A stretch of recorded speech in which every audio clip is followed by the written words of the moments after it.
Nah, pagi ini saya ingin melanjutkan kembali sesi yang saya sampaikan kemarin. Kita masih bicara pagi ini tentang kunci berjalan dalam berkat Tuhan. Kita kembali baca ayat dari awal ya. Ulangan pasal 28 ayat 1 dan 2. Mari saya ajak kembali kita baca ayat ini bersama-sama. Ulangan 28 ayat 1 dan 2, 2 dan 3. Jika engkau baik-baik mendengarkan suara Tuhan Allahmu dan melakukan dengan setia segala perintahnya yang kusampaikan kepadamu pada hari ini, maka Tuhan Allahmu akan mengangkat engkau di atas segala bangsa di bumi. Segala berkat ini akan datang kepadamu dan menjadi bagianmu jika engkau mendengarkan suara Tuhan Allahmu. Kemarin saya katakan pada saudara bahwa yang pertama yang Tuhan lakukan dalam kehidupan kita, Tuhan itu mengangkat kehidupan kita di atas segala bangsa di bumi. Nah, saya katakan kemarin setiap kali kita baca perjanjian lama pakai kacamata perjanjian baru, supaya lewat ayat ini kita bisa lihat Yesus yang mati buat kita. Sehingga dari situ keluar kasih karunia buat kita. Bukan cuman khusus buat bangsa Israel yang posisinya diangkat di atas. Inilah sebuah posisi yang siap untuk menerima. Ayat yang kedua, posisi yang diubah dari di bawah diangkat di atas. Ini sebuah posisi yang saya gambarkan kemarin.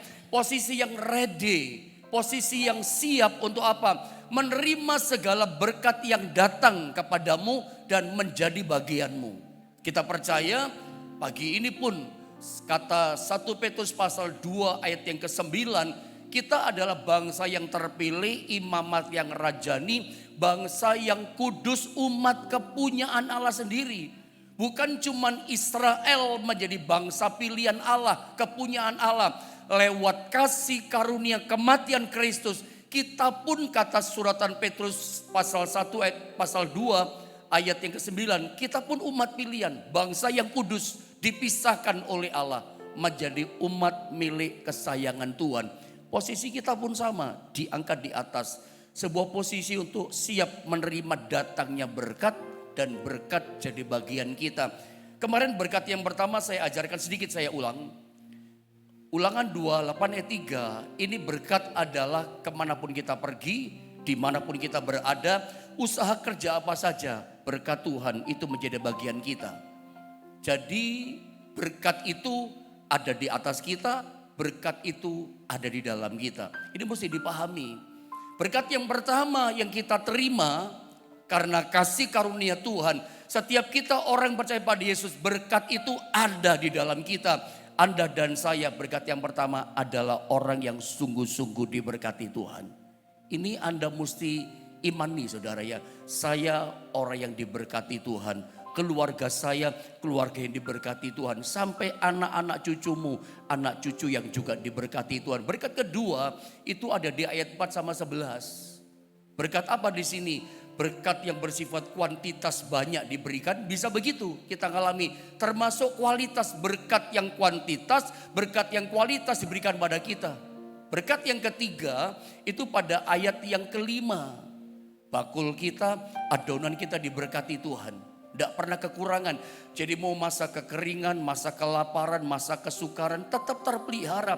Tersedia berkat Tuhan, tidak pernah kekurangan. Tidak pernah jadi miskin, kekurangan, meminta-minta karena datangnya resesi, musim kering, musim kelaparan. Dunia satu kali bisa mengalami itu. Di sini kita belajar bahwa berkat kita itu bukan dari ekonomi dunia. Berkat kita berasal, Anda mesti yakin, dari kekayaan, kemuliaan yang Bapa miliki di sorga. Itu diberikan kepada kita.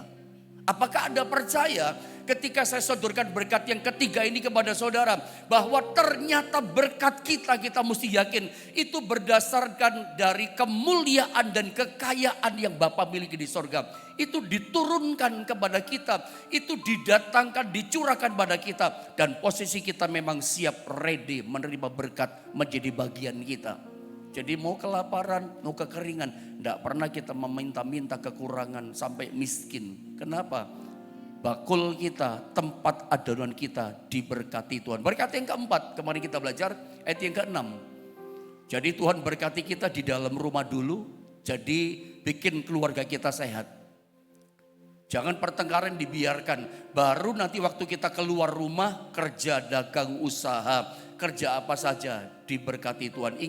Ingat satu kali mungkin saya ajarkan, istri kita itu teman pewaris kasih karunia Allah. Kepanjangan kalau saya ngomong ini. Berkat yang kelima di ayat yang ketujuh. Ya, berkat kelima di ayat yang ketujuh. Tolong next ayat 7. Ayat 7 kita dapatkan berkat kelima. Saya bacakan. Berkat yang ketujuh dikatakan Tuhan membiarkan musuhmu yang maju berperang. Nah, ini berkat ini saya bagikan sama saudara.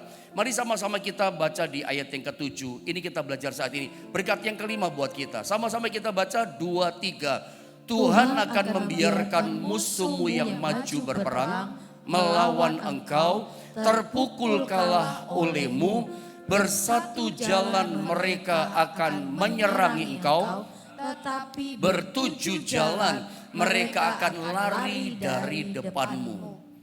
Ini berkat yang kelima buat Anda dan saya. Berkat apa ini? Alkitab katakan Tuhan akan membiarkan musuhmu yang maju berperang melawan engkau. Diserang kita sama musuh. Tapi janji Tuhan buat kita mesti percaya. Tapi Tuhan akan pukul kalah mereka, terpukul kalah olehmu. Dan yang menarik dikatakan lawan atau musuh atau kompetitor kita di dunia ini dikatakan bersatu jalan mereka akan menyerang engkau. Ayat ini bersaksi memberitahu kepada kita yang namanya musuh itu menyerang kita itu bersatu jalan. Artinya musuh menyerang kita jalannya cuma satu jalan. Cuma satu jalannya. Tidak ada 2 jalan, 3 jalan. Walaupun Anda mungkin membantah berkata, enggak loh Pak Pendeta. Kenyataannya di dunia ini orang itu menyerangnya banyak jalan. Bukan satu jalan, banyak jalan. Orang bisa serang tubuh kita. Iya kan? Ada orang berkata orang bisa serang kesehatan kita pakai kekuatannya. Orang bisa serang dagang usaha kita, pekerjaan kita. Orang bisa serang ekonomi kita. Orang bisa serang keuangan kita. Bahkan orang bisa serang kebahagiaan pernikahan kita, rumah tangga kita. Bahkan orang di luar sana, orang berkata apa? Bisa serang anak-anak cucu kita. Itu mungkin yang kita lihat sementara yang terpampang di dunia ini. Dunia berkata, orang di luar berkata, termasuk mungkin Anda berkata, bukan satu jalan loh dunia ini menyerang kita. Tapi Alkitab katakan musuh lawan kita, orang tidak suka pada kita. Cuman bersatu jalan menyerang kita, cuman satu caranya, satu jalannya. Tidak ada cara yang lain. Pakai cara apa saudara? Pakai cara ini, hati kita yang diserang. Hati kita supaya khawatir, hati kita jadi gelisah, hati kita jadi tenang, hati tidak tenang, hati kita jadi ketakutan. Yang diserang hatinya kita. Jadi Alkitab katakan musuh di luar sana serang kita cuma satu jalan, satu cara. Yang diserang apanya pendeta? Hati kita diserang, dibikin takut, khawatir, gelisah, gak tenang. Tetapi kemudian, bertujuh jalan mereka akan lari di depanmu, bertujuh jalan. Makanya kalau saya katakan cuma satu cara yang diserang hati, bikin khawatir, bikin takut. Satu contoh saya tunjukkan ayat ini. 1 Petrus pasal 5 ayat 7 dan 8. Ini kan peringatan buat kita. Firman udah kasih supaya kita berjaga. Saya baca ayat 7 dan 8 dikatakan begini. Serahkanlah segala kekhawatiranmu kepadanya, kepada Tuhan.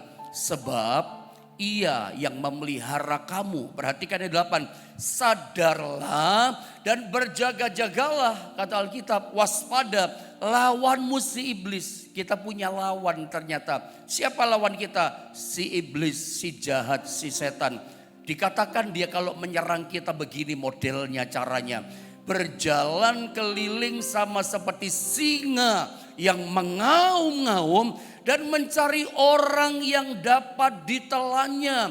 Pertanyaannya, siapakah orang yang dapat ditelan sama si jahat, sama si iblis yang bagaikan singa yang mengaum? Orang yang dikatakan ayat ke-7. Ayat 7 dikatakan ini, serahkanlah segala khawatirmu kepadanya. Bicara kekhawatiran, siapa yang ditelan sama si iblis, sama si jahat? Orang yang hatinya khawatir.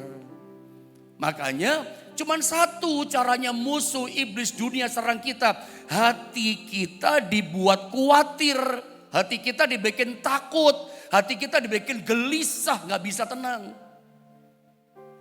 Itulah yang ditelan, itulah yang kalah.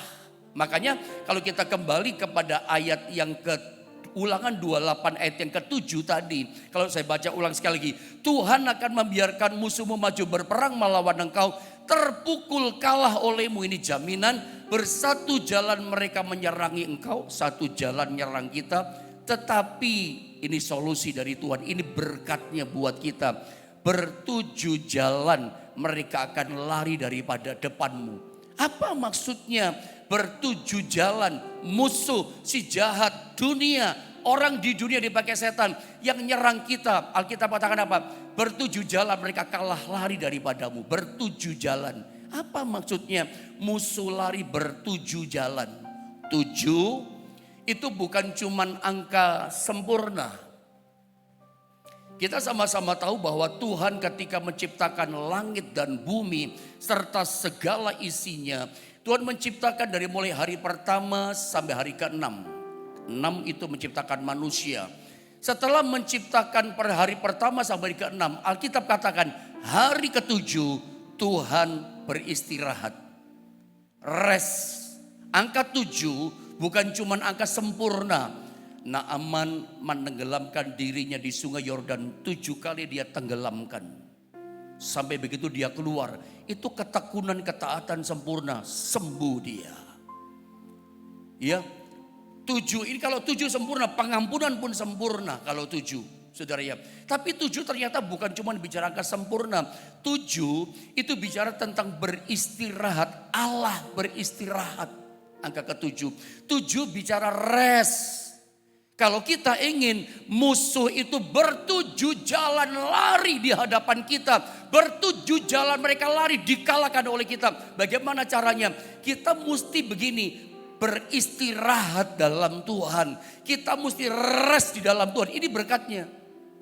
Berkat yang kelima Tuhan berikan pada kita. Mau ada musuh, mau ada halangan, mau ada tantangan. Orang dipakai setan mau jegal kita, mau serang keluarga kita segala macam. Bikin hati kita khawatir. Ingat, musuh akan bertujuh jalan lari daripada kita. Bagaimana caranya? Kita rest di dalam Tuhan. Kita percaya penuh kepada Tuhan. Kita berserah diri kepada Tuhan. Berserah bukan berarti menyerah loh. Kalimat saya yang berkata kepada Anda, mengajar Anda pagi ini, berserah kepada Tuhan artinya gini, kita bersandar kepada Tuhan seperti saya sandar pada kursi. Selalu itu yang saya gambarkan sama saudara.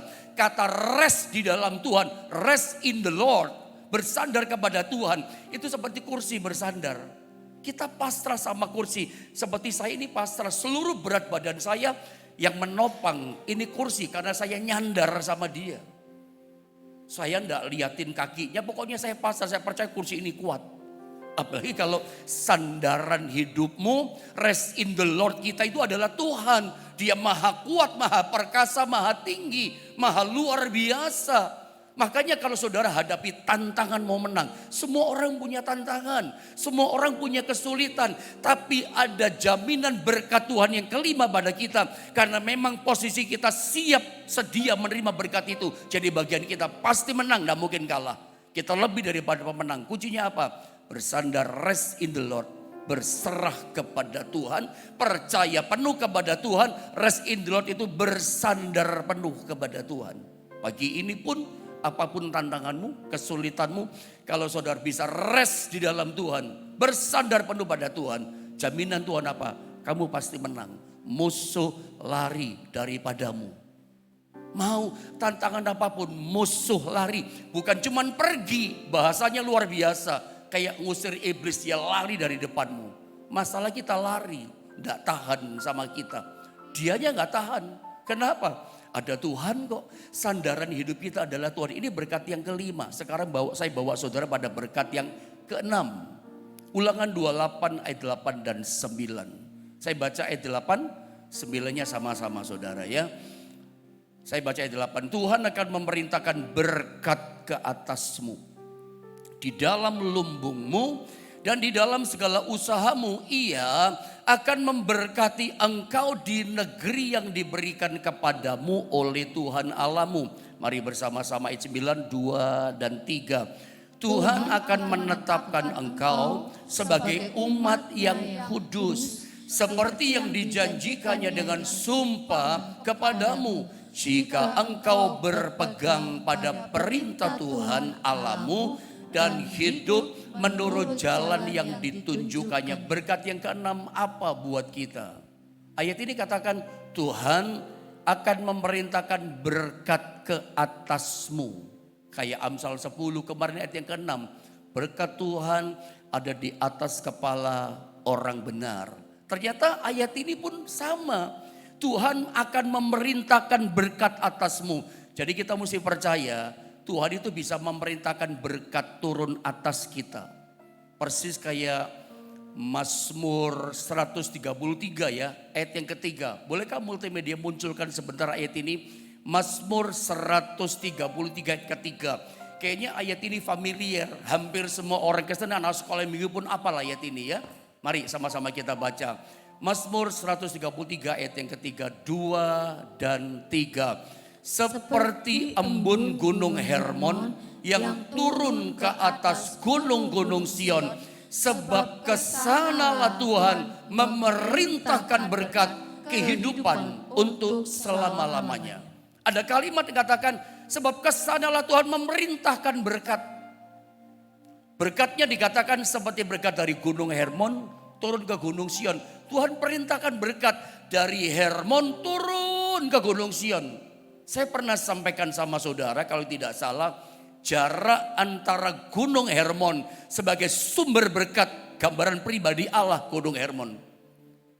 Itu jaraknya dengan gunung Sion di Yerusalem. Itu jaraknya hampir 350 km. Jauh banget saudara ya. Itu kalau ditempuh naik mobil, kalau ada pakai Google Map, jarak 350 km, coba ada cek. Itu hampir 5 jam 30 menit, 5 jam setengah. Itu naik mobil dengan kecepatan standar tentunya. Itu 5,5 jam loh. Jaraknya jauh. Kalau kita ngomong embun, bicara berkat digambarkan embun. Dari gunung Hermon, kok bisa ya turun ke gunung Sion? Rasanya mustahil. Rasanya tidak mungkin, mustahil. Embun di gunung Hermon, kok bisa turun jarak 350 km di gunung Sion? Itu secara logika nalar kita tidak mungkin. Tapi kalau Tuhan yang memerintahkan embun berkat datang kepada Sion, yang tidak mungkin jadi mungkin loh. Ini berkat yang mustahil. Ini jadi kalimat yang mengatakan, coba kembali kepada ayat tadi, ayat yang ke-8 Ulangan 28. Tuhan akan memerintahkan berkat ke atasmu. Pewahyuan apa yang saya tangkap, saya mau bagi sama saudara. Kata Tuhan memerintahkan berkat. Ini berkat bukan berkat biasa-biasa gitu loh. Bukan berkat yang normal. Ini bukan berkat yang sehari-hari kita terima. Ada berkat sehari-hari. Makan, minum, pakai, rezeki, kerjaan. Ada berkat tiap hari untuk kita. Tapi ini berkat yang spesial. Berkat yang khusus. Yang Tuhan tidak beri kepada orang lain. Ternyata Tuhan beri datangkan buat saudara. Posisi Anda siap terima itu. Anda layak terima itu. Karena posisi kita udah diangkat di atas menjadi umat pilihan kepunyaan Allah oleh darah Yesus. Makanya ada berkat yang diperintahkan. Sengaja berkat khusus spesial diperintahkan berkat datang ke atasmu. Berkat yang mustahil. Gunung Hermon turun ke Sion. Ini berkat yang tidak mungkin. Tapi semuanya jadi mungkin. Dari sini pun kita belajar. Tuhan perintahkan berkat. Ini bukan berkat biasa. Ini bukan kita yang kejar berkat. Tapi berkat yang kejar kita. Tuhan perintahkan kok. Berkati sana. Itu berkat. Nah makanya tapi sayang ya, ada banyak orang Kristen. Tidak sedikit, banyak. Orang Kristen terkebalikan dari yang diajarkan Alkitab. Harusnya kita sering dengar banyak hamba Tuhan katakan. Dan itu betul loh. Kita orang Kristen diajar Alkitab. Kita anak Tuhan diajarkan firman Allah. Bukan kita yang kejar-kejar berkat, susah payah kejar berkat. Tapi orang Kristen anak Tuhan yang sejati, berkat yang kejar kita. Itu kebenaran 100%. Karena firman ayatnya ada. Tuhan perintahkan berkat kok. Tapi sayangnya tidak sedikit atau banyak orang Kristen di dunia ini malah tiap hari kerjanya kejar berkat. Ngelembur cari tambahan terus saudara ya. Sampai mungkin orang berkata gini, ya Pak Pendeta tidak ngerti kondisi saya. Pak Pendeta tidak ngerti kesulitan saya makanya ngomong begitu. Karena kalau saya nggak pinter-pinter ngelembur Pak Pendeta. Kalau saya nggak pinter-pinter cari tambahan tidak cukup Pak. Tidak cukup untuk bayar anak sekolah, tidak cukup untuk bayar listrik, tidak cukup untuk kredit ini, tidak cukup untuk ini. Makanya tidak cukup karena kebutuhan Pak. Makanya saya harus pintar-pintar ngelembur, pintar-pintar cari tambahan. Ya, kerja dari pagi sampai tengah malam, ngelembur terus sampai minggu pun tetap ngelembur cari tambahan. Terus cari objekan, minggu pun cari tambahan dan sempat ibadah sama Tuhan. Padahal kenapa kita tidak hari Minggu atau begini ya. Tidak terus lebur, ada waktunya kita pulang kepada keluarga. Ketemu kayak keluarga, apalagi hari Minggu kita cari Tuhan, ketemu Tuhan sebagai sumber kehidupan, sumber berkat.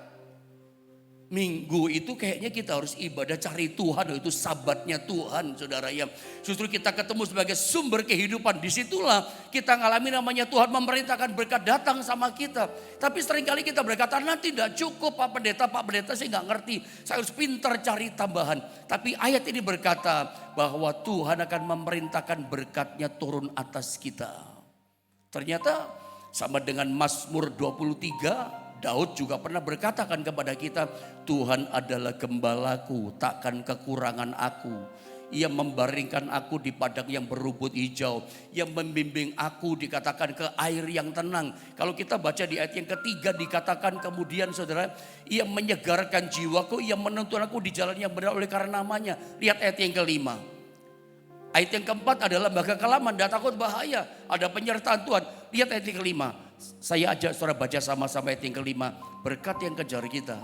Ayat yang kelima sama-sama baca. 2, 3. Engkau menyediakan hidangan bagiku di hadapan lawanku. Engkau mengurapi kepalaku dengan minyak, pialaku penuh melimpah. Engkau menyediakan hidangan bagiku di hadapan lawanku. Di dunia ini kita punya lawan bukan cuma setan.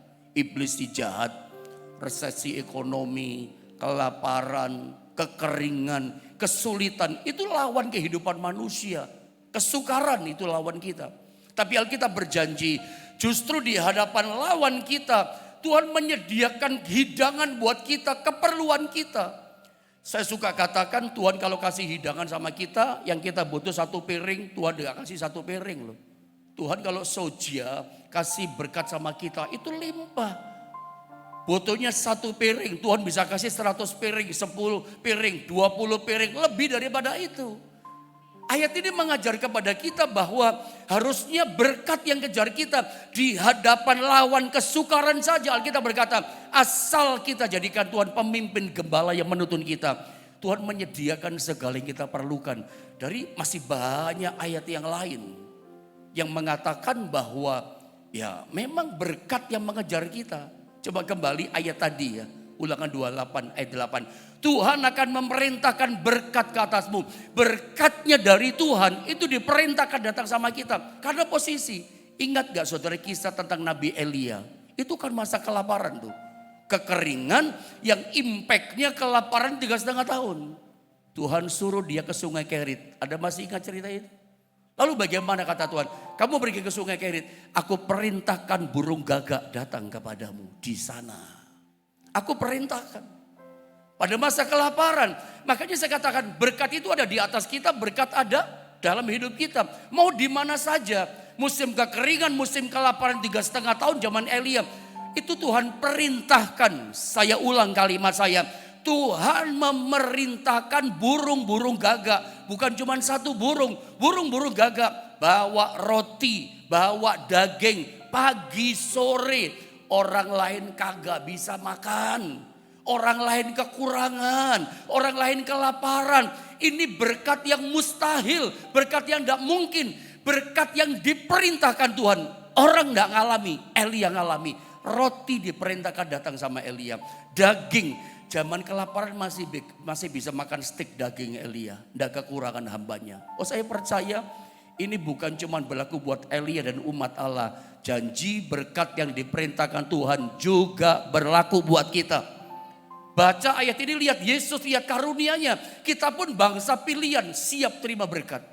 Jadi berkat kita itu bukan karena situasi dunia, dolarnya naik, dolarnya turun. Berkat kita berdasarkan kemuliaan, kekayaan dari sorga yang dimiliki Tuhan. Itu diberikan pada kita. Saya percaya hari-hari ini kita ngalami berkat yang diperintahkan Tuhan datang sama kita. Kalau berkat diperintahkan Tuhan tidak akan jatuh kemana, percaya. Kalau untuk saudara, ya untuk saudara.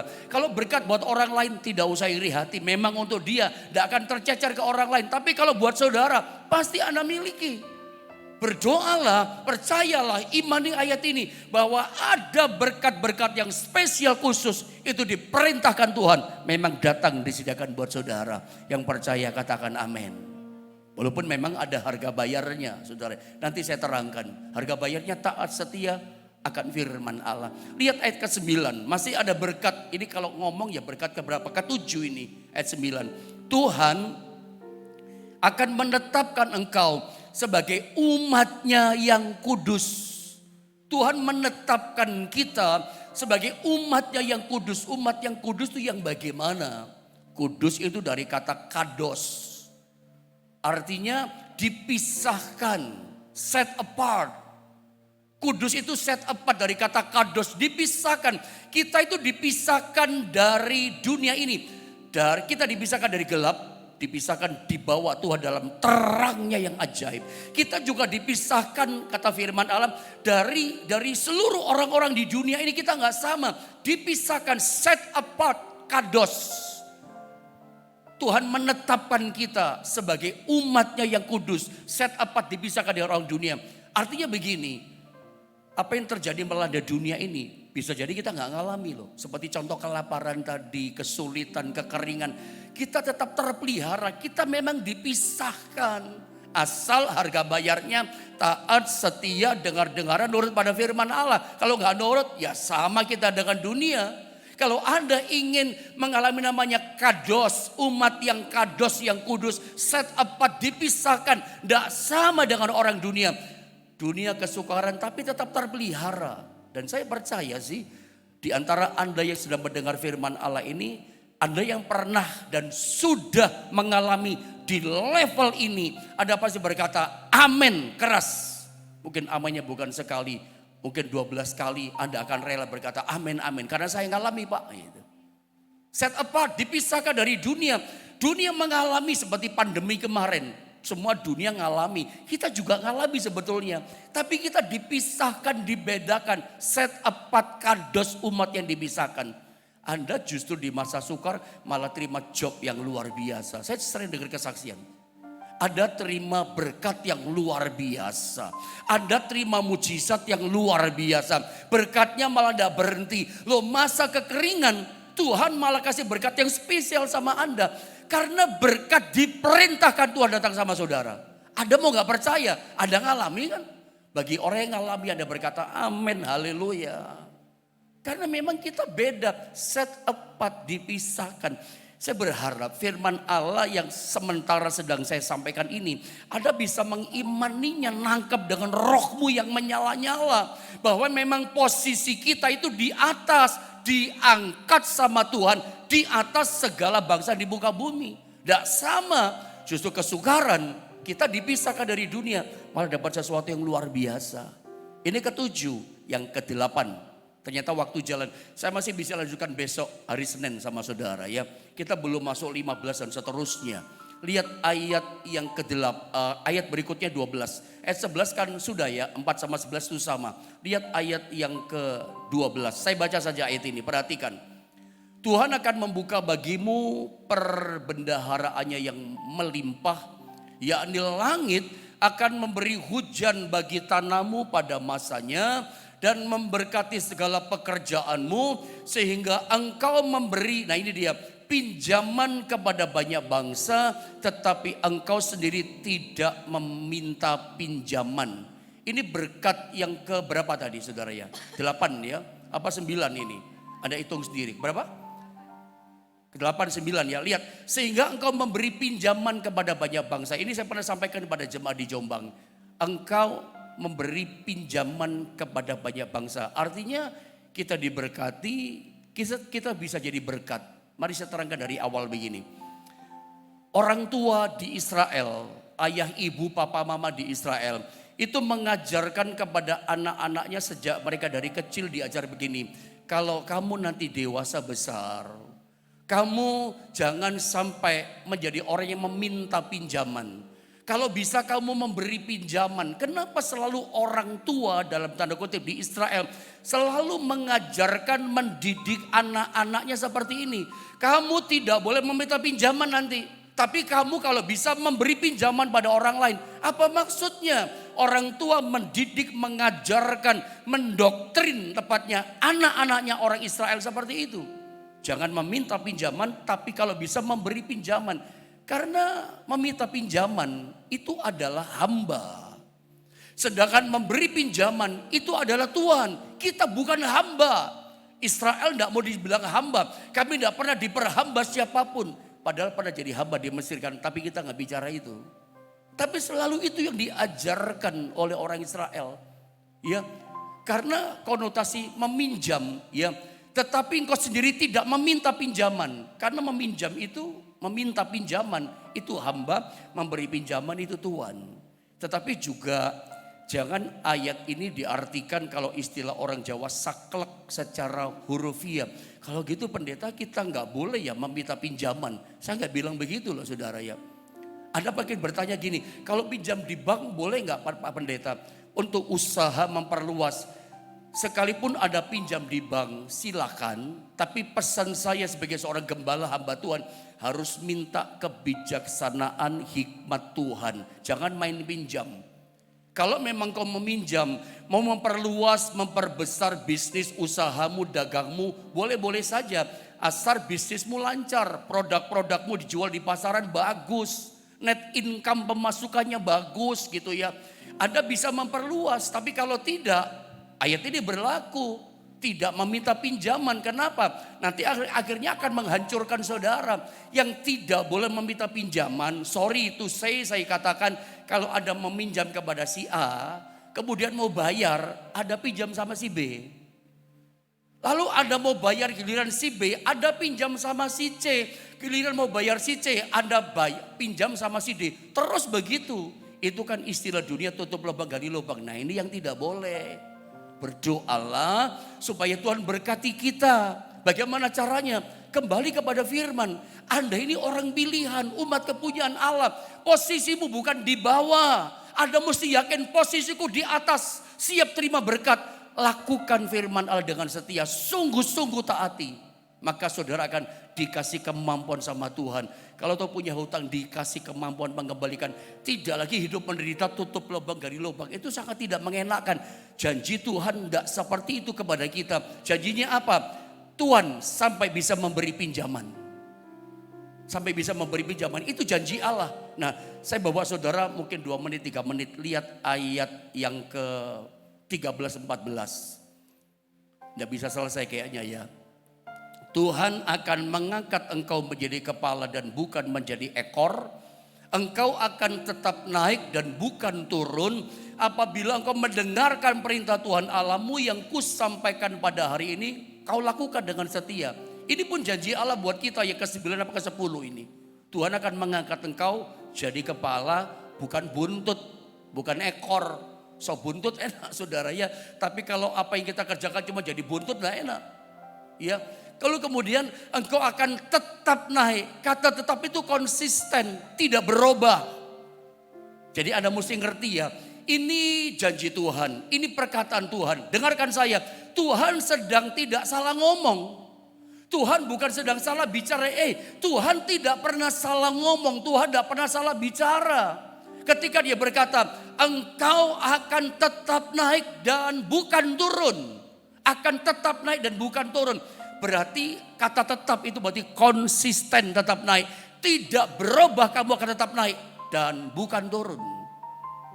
Tetapi kalau saya boleh ngomong jujur, karena saya kan juga sering ngobrol sama jemaat, baik yang di Jombang.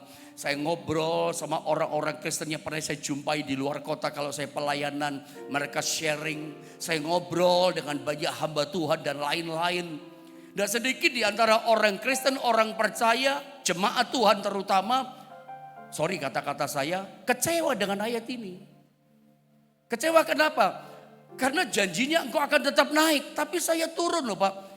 Makanya ini peran hamba Tuhan. Saya bukan menyerang hamba Tuhan ya, kan termasuk saya kan ini saudara ya.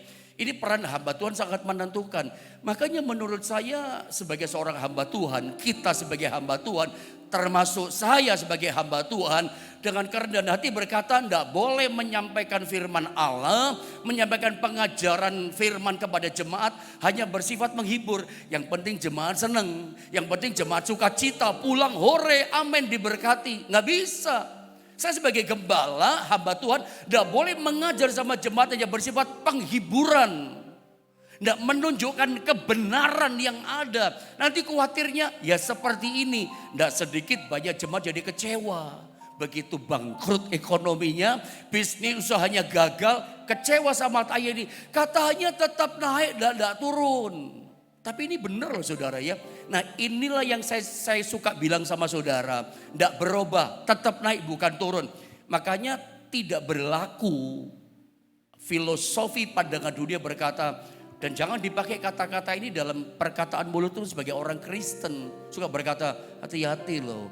Hidup di dunia ini kadang di atas kadang di bawah. Kamu sekarang seneng tapi satu kali kamu bisa di bawah loh hidupmu. Kemarin ketika saya sama anak saya makan saudara ya, makan di luar karena di rumah makan, saya dengar orang ngobrol di belakang saya, om susuk dua orang ngobrol, nggak tahu dia kelihatannya Kristen dari cara ngomongnya, walaupun nggak ngomong Yesus tapi nyebut Tuhan gitu. Dia berkata begini, hidup ini udah ditentukan dari sananya katanya. Ya, kita jadi enak hidup udah ditentukan. Kita susah miskin udah ditentukan dari sananya. Tiap hari hidup kita udah ditentukan apa yang kita alami. Memang sih kadang hidup ini gak bisa memilih.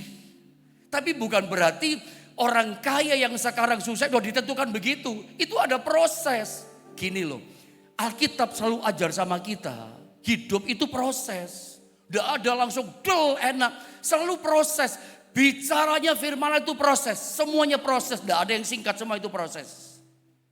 Memang pada waktu kita lahir ke dunia, tidak ada pilihan. Begitu kita lahir, ya kita tidak bisa milih lahir di tengah-tengah keluarga siapa, anaknya siapa, orang kaya, orang miskinkah, orang tuaku. Waktu kita keluar percot ke dunia ini kita nggak punya pilihan. Kita nanti lahir suku bangsa apa, apakah mata kita sipit, suku bangsa orang Chinese, atau suku bangsa Manado, atau Ambon, tidak punya pilihan kita. Tetapi kemudian ke depan kita mau jadi siapa, nah itu keputusan kita. Tapi waktu gak cukup masalahnya. Nanti saya terangkan berikutnya pada saudara ya, belum selesai. Kita belajar ini sesuatu yang luar biasa. Tujuan begini, supaya tidak ada yang kecewa. Tapi rancangan Tuhan itu tidak berubah, tetap naik. Jadi jangan takut kena racun perkataan dunia. Hati-hati, makanya kita mesti jaga-jaga. Nanti tetap di atas, tapi jangan turun ke bawah. Alkitab tidak bilang begitu. Asal tetap taat, setia dengar-dengaran, tidak menyimpang kanan kiri. Tidak berubah, tetap di atas. Ya, karena posisi udah diangkat di atas, kok siap terima berkat, siap Tuhan perintahkan berkat turun atas kita. Waktunya udah kelewatan, saudari. Mari kita sama-sama menyembah Tuhan.